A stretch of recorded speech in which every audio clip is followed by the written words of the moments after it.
Hi everyone, good morning. My name is Teen and I'll be your reporter for our next topic for Module 14, which is the types of broadcast interview. Now, let's identify in this report what are the broadcast interview that we commonly use in conducting such interview for radio program or even gathering information for our content. Let's find out in this report what are the common methods or process that we use in conducting an interview. So, let's begin.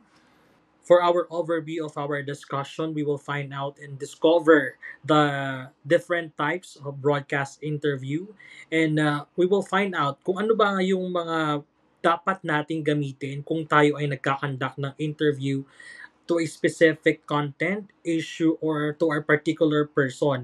Dito natin malalaman kung ano nga ba yung best fit type of broadcast interview na maaari nating gamitin sa pagkandak ng certain interview. Dahil ito, nakasanayan natin na ang interview lang specifically for informal, formal event.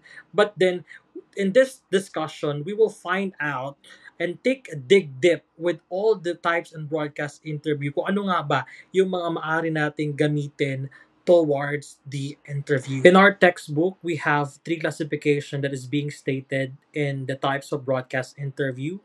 And we will soon find out what is the difference of these three classification according to the broadcast interview. Kasi ang alam natin, kapag interview lang, there is formal and informal interview. And for our textbook, there are three classifications that we need to consider in conducting an interview. So let's begin with interviews according to source. When we talk about interviews according to source, it's a method or context of conducting interviews based on information from a particular source or perspective. Ibig sabihin, it refers to where the interview content originates or the perspective of the sources of the information is being shared. Kumbaga, direktang nakukuha natin yung ating mga impormasyon na maaring makatulong sa ating ginagawang balita o artikulo. Dito natin kinukuha yung mga mahalagang bagay o kaya naman kumukuha tayo ng mga impormasyon sa mga taong maaring maging kasali sa particular na issue or discussion. The best example for this approach is the man on the street, which I usually use in conducting an interview, especially kung yung mga makakabenepisyo sa aking ginagawang balita ay ang taong bayan. It is an informal interview conducted with ordinary people in public spaces to solicit or to gather information, opinions, or reaction to a particular topic or issue. This interview tend to be short and the responses might not be deeply analytical. Kumbaga, hindi na kailangan ng extra resources and study to support their opinion, but they provide an interesting context to support our article. The next one is the expert interview. The best example for that is Mr. Ed Calawag kung saan kinakailangan natin ang kanyang expertise, ang kanyang knowledge to explain something na when it comes to paranormal activities. And this is very essential tool for gathering authoritative information on a given topic, allowing researchers, journalists, and other professionals to tap into specialized knowledge and provide high quality, reliable content. The next one is the interviews according to purpose. Interviews can also be classified according to their purpose, which refers to the goal or intent behind the conduct of the interview.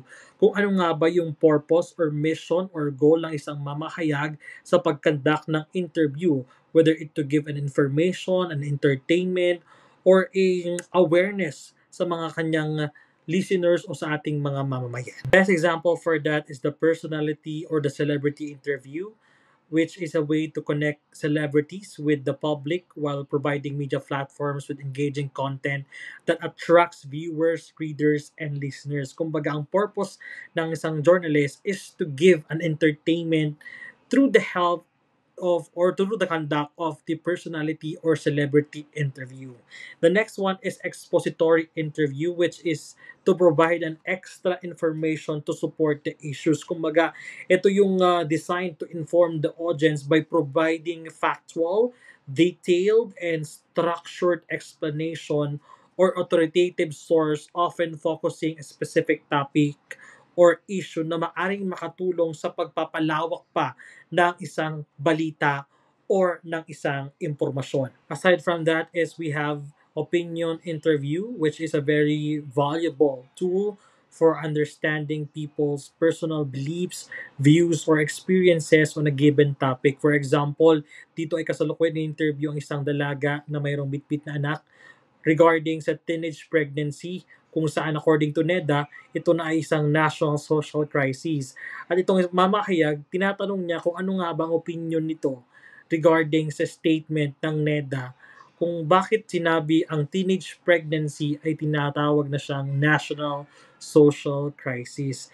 Dito na kinukuha natin at sinusulisit natin yung reaksyon ng mga kasali o kaya ay kasapi ng isang certain issue. The last one is the interviews according to format, which is an interview influences the flow, style, and nature of the interaction between the interviewer and the interviewee. It also refers to the structure or style of the interview, kung ang interview ba natin ay isang bagsakan lang, series of episode, or pangmatagalan. Dito lumalabas yung mga episodes or series of an interviews that may help or continue to develop a certain issue at masolusyonan hanggang sa dulo.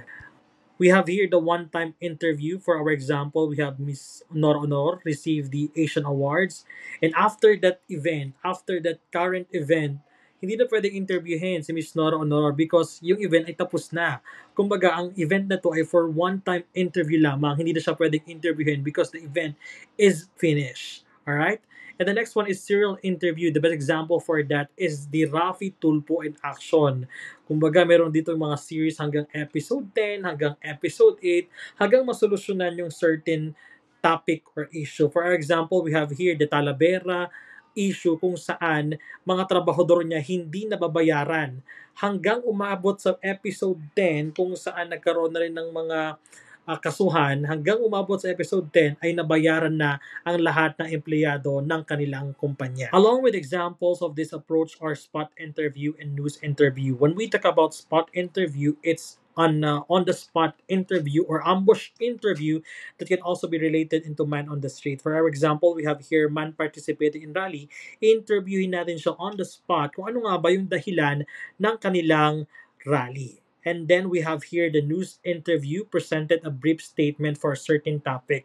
It is a tool used to gather information, insight, and perspective on current events or issues sa mga taong prominente, kilala, o kaya naman eksperto para makadagdag ng mas magandang konteksto sa ating ginagawang mga balita. All right, that's guys for our discussion for the topic of types of broadcast interview. Now, I would like to know your insights and opinion regarding our discussion forum, which is what is your most commonly used type of broadcast interview and why? And I can wait to read all your comments for our discussion forum. All right, thank you so much and have a nice day.